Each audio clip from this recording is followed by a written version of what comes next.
Listen, you're not gonna find anything on me, okay? Trust me. Empty your pockets into the tray, sir, or we'll have to. Your pockets, sir? Lady, the problem isn't in my pants.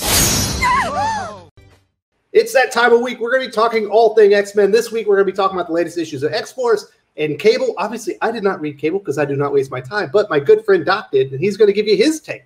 So obviously, here with me is the X-Men story, the Marvel aficionado. Doc, how you doing? I am good. Thank you, sir, for welcoming me back to the channel. And it's even though it was a disappointing week in X, I'm happy to be here talking about it. Man, I only read X-Force, and you speak for yourself, sir, because I was very appointed because I thought X-Force, what are we on, number 15? Something like that, 15, Something 16. Like that. It was actually quite good. It's X-Force 16, my bad. I thought X-Force 16 kicked a lot of ass. Obviously, we disagree on that. So let's get right into it, Doc. Let's talk about X-Force 16.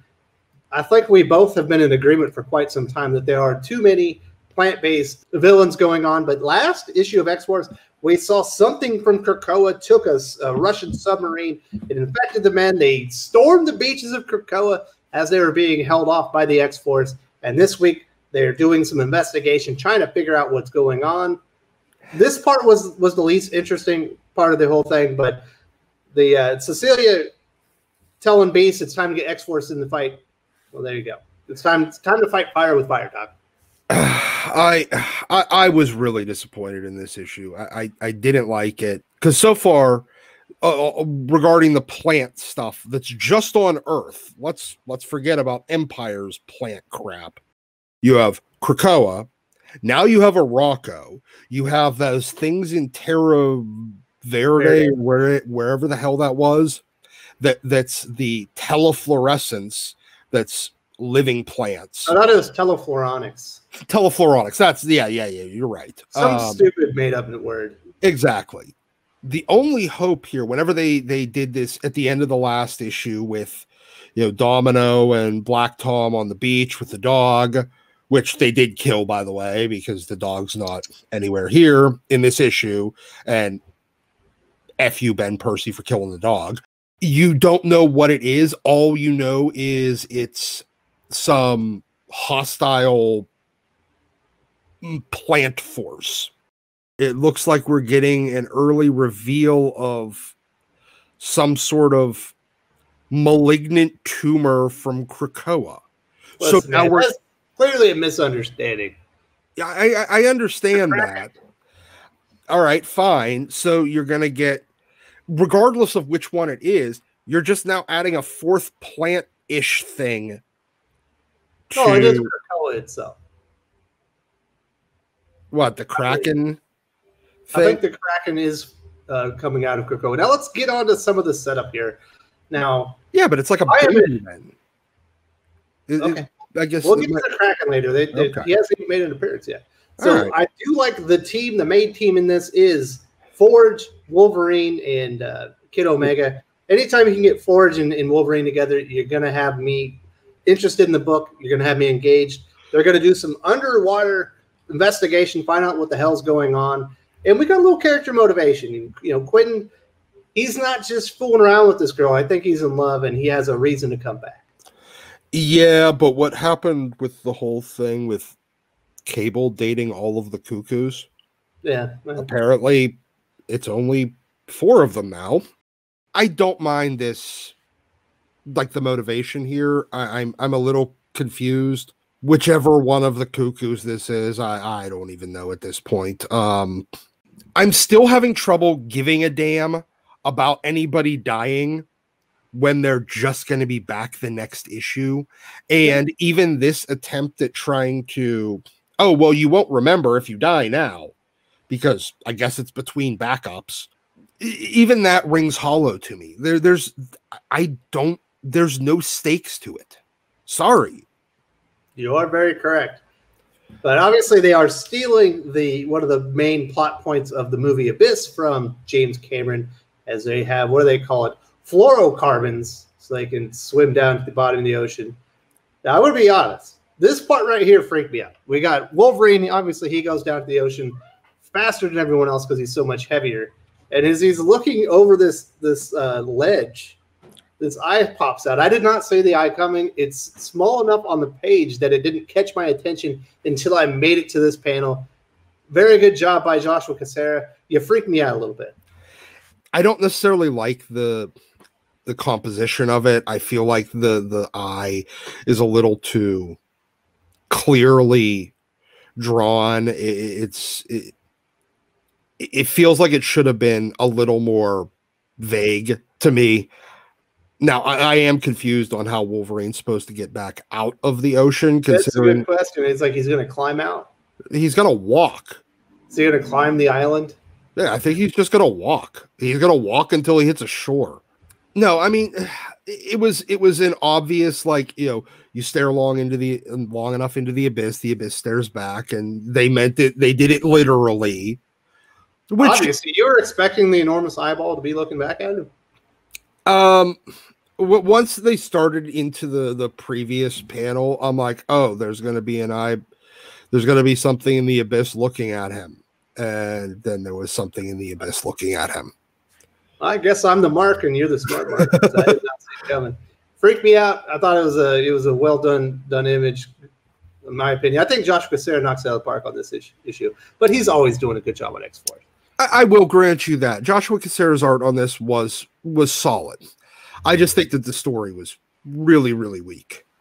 Then we got a lot of action at the bottom of the ocean. We got grenades. We've got the flame throwers. They explain how that one works. Yeah, magnesium. It's a lot of fun. We have a good time. Yeah, did you enjoy the action? At least it was like 5 or 6 panels. Yeah, I mean, it was cool to kind of get some action. I wasn't really that. This was possessed hammerhead sharks and stuff. Yeah, this was just an excuse for Joshua Cassara to like Google deep sea underwater creatures and see all of like the creepy little things that have a lot of teeth and giant eyes, and then draw them kind of looking, because there's a very Venom symbiote quality to the stuff that's attaching itself to these animals, as well as the people and that ship, the USS Siege or something. So there's a very kind of Venom symbiote infection vibe to it. But I feel like this is just an excuse for Joshua Cassara to Google creepy underwater deep sea creatures with big eyes and giant teeth and draw them. So, yeah, well, I mean, hey, awesome. I enjoyed it. And we got the big reveal, and I quite enjoy this. We have not seen Namor in the pages of X-Men for quite some time. It was hinted that he was going to play a big part. We finally see this Kraken, or as you call it, some type of tumor. This is obviously from Krakoa itself, and there's the question, like, it's kind of weird. So if this comes from Krakoa traditionally feeds on mutants. Why would it be feeding on a submarine full of humans? You know, shouldn't be seeking out mutants to eat on them. So something's happened with Krakoa, and then it's like, who's the parasite here? Are you being a parasite on Krakoa, or is Krakoa a parasite on the mutants? It's kind of a weird thing on the relationship. I like the reveal. I'm interested to see where it goes. I mean, at least the monster kind of looks cool. I will grant you that. It does look cool. Awesome on that. Now, the problem is, this thing is like a tumor or a malignancy that kind of popped off. The soul of Sabretooth is corrupted, a part of Krakoa, and it's trying to escape. It could be. I'm not, because he's so evil. That's possible. I feel like this is kind of, it's a parasite that grows into its own entity. And now, if it is, a tumor is a mutation, and a mutation of a mutation isn't going to necessarily feed on the same thing. Maybe the mutation of the mutant Krakoa feeds on sailors. Yeah, humans. And then you do get Namor, and that is, but at the same time, isn't Namor busy being the bad guy in all the Avengers books right now? No, Namor is in King in Black. Yeah, but I remember there was the big thing. He's in the Phoenix tournament too. Okay, yeah. So Namor's friggin' everywhere. Now, granted, this finally does connect a little bit back with that giant-sized X-Men Magneto issue where he just stands on an island and waits for Namor to sell him a island and give him a key. It's now the Hellfire Club's command post.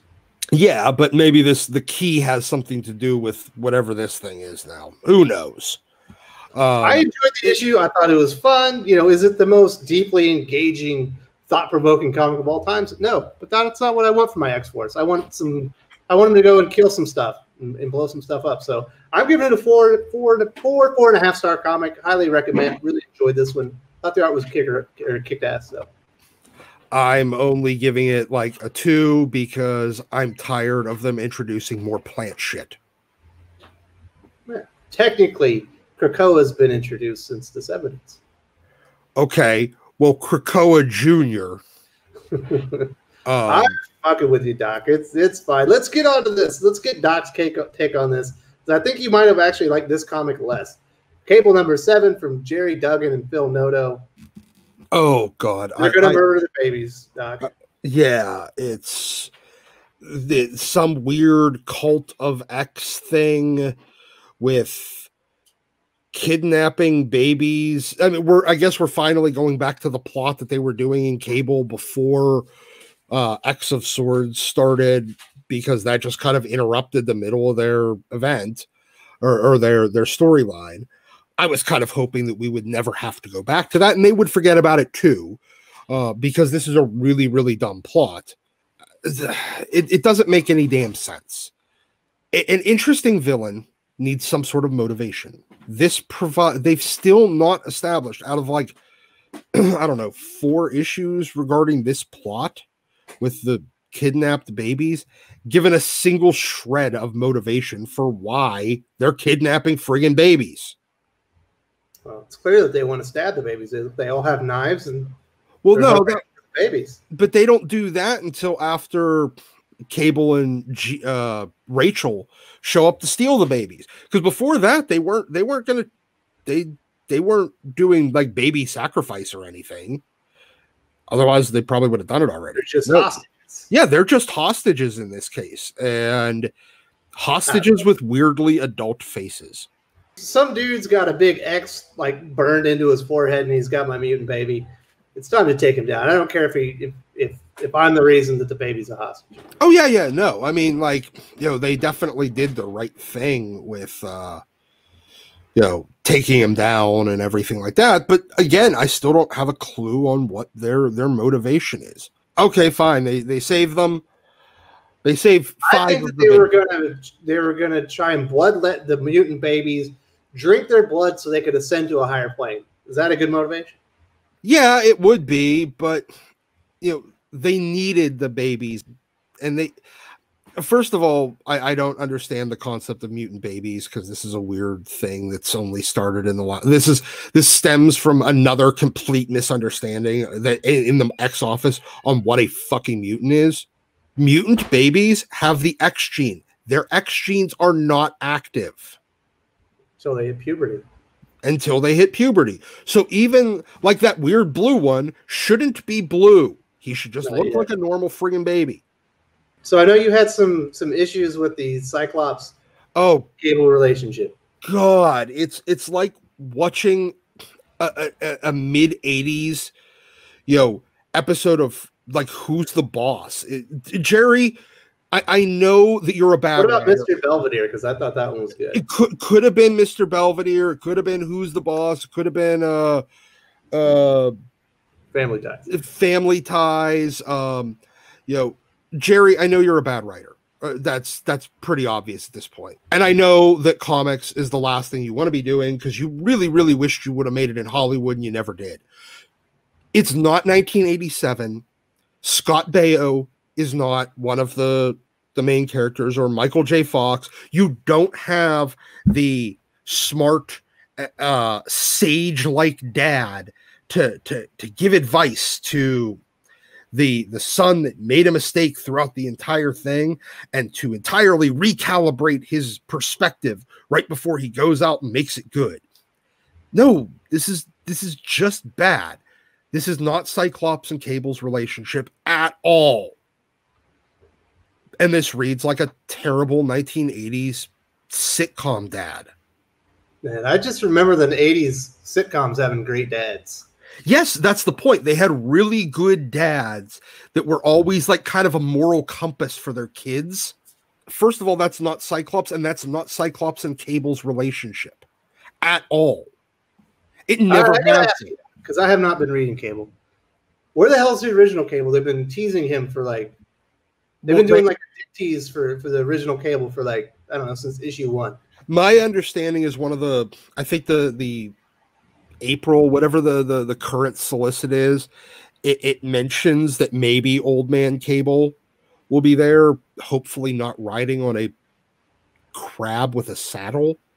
But yeah, yeah, that was when he was riding on that one issue that he showed up in the far future or something. You know, we need to bring back Old Man Cable, and we need to eliminate Tween Cable, because he's every single episode issue, he's becoming more and more of a Disney tween sitcom character. And it's really, really obnoxious. I don't know where Old Man Cable is. I hope he's coming. That's the one plot from the beginning of this book before X of Swords that I want them to get back to, they don't. And the plot that I don't want them to go back to, they do. So who the hell knows? Stop with the dick tease on the original Cable and just bring him back and let him incinerate this little shit. It's a mistake at this point. Let's just get rid of him. Yeah. You ruined Ed Brisson's pretty darn good creation from, was that Extermination? Yeah. Yeah. We got to undo that because it sucks now. All right, Doc, that's this week in X-Men. We've talked about X-Force. Obviously, you and I disagree. I'm giving it like a 4.5 star comic. You're saying it's 2-star. I'm giving it a highly recommend. You're saying don't waste your time. I thought it was a nice, fun adventure comic. All I gotta say is, I think X-Force could do a lot better, and they really need to get away from all the plant shit. And as for Cable, if I never have to see Phil Noto draw these characters with these stumpy little baby legs again, because the adults all have baby legs and the babies all have adult faces, and it's really creeping me out. Well, if Liefeld was illustrating it, nobody would have feet. Okay, fine. And you can't decide what you want, Doc. I know. I don't care about feet. I do care about not having little stumpy baby legs. Well, there you go. Maybe you do know what you want. You just don't want Jerry Duggan on Cable. I'm with you. So Nobody wants Jerry Duggan on anything. All right, so this is what we're going to do from now on. If there's a crappy comic out there, I'm not reading that crap. If Doc wants to take his time, you can get a Doc's take. But, comics are too expensive. My life, my time are worth more than that. So there you go, folks. Go read X-Force. Doc is absolutely out of his mind. That's a good comic book. If you enjoyed this video, please give it a like. I would appreciate it very much. It helps us attract more views for the channel. Subscribe for future commentary, comic book news, and reviews. And don't forget to ring the bell for notifications. If you want to talk comics, movies, and much, much more, you can follow me on Twitter at Wes_from_TC. With that, Salamat Po, and I'm out.